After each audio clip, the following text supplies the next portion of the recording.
ഭർത്താവിൻ്റെ പീഡനം സഹിക്കാതെ ഭാര്യ വീട് വിട്ടിറങ്ങി. എങ്ങോട്ട് പോകണമെന്നറിയാതെ വലിയ വേദനയിലൂടെ കടന്നു പോവുകയാണ്.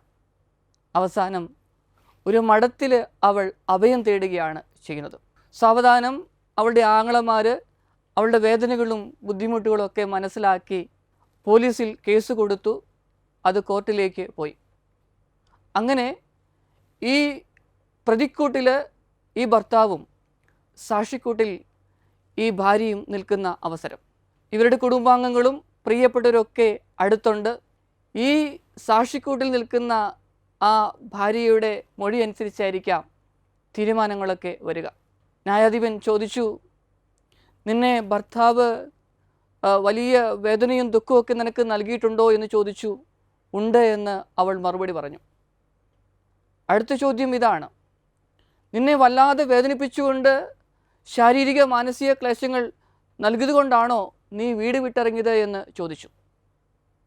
അപ്പോൾ എല്ലാവരും നിശബ്ദരായി അവളെ ഇങ്ങനെ നോക്കിക്കൊണ്ടിരിക്കുക ചെയ്യുന്നത്. അവൾ ഈ ഭർത്താവിനെ ഒന്ന് നോക്കി. ആ ഭർത്താവിൻ്റെ മുഖം വലിയ വേദനയോടെ ലജ്ജാഭാരത്തോടെ താണിരുന്നു. അവൾ പറഞ്ഞു, ഇങ്ങനെയൊന്നും ഉണ്ടായിട്ടല്ല, എൻ്റെ സ്വന്തമായ ഇഷ്ടപ്രകാരമാണ് ഞാൻ ആ വീട്ടിൽ നിന്ന് ഇറങ്ങിപ്പോയത് എന്ന്. അവിടെ നിൽക്കുന്ന എല്ലാവർക്കും വലിയ ദേഷ്യമായി ഈ സഹോദരിയോട്. ആങ്ങളമാരും ബന്ധുക്കളുമൊക്കെ അവിടെ നിന്ന് ഇറങ്ങിപ്പോയി. പ്രിയപ്പെട്ടവരെ, കുരിശിൻ്റെ ചുവട്ടിലേക്ക് നോക്കുമ്പോൾ നമ്മൾക്കും ഇതാണ് കാണുവാൻ സാധിക്കുക. ഇവർ ചെയ്യുന്നത് എന്താണെന്ന് ഇവരറിയുന്നില്ല. ഇവരോട് ക്ഷമിക്കണമേ എന്ന് പ്രാർത്ഥിച്ചപ്പോൾ കുരിശിൻ്റെ ചുവട്ടിൽ നിന്ന് ആരും അത് മനസ്സിലാക്കിയില്ല. ഈ കോടതിയിലുണ്ടായിരുന്ന ആർക്കും ഇത് മനസ്സിലാക്കുവാനായിട്ട് സാധിച്ചില്ല.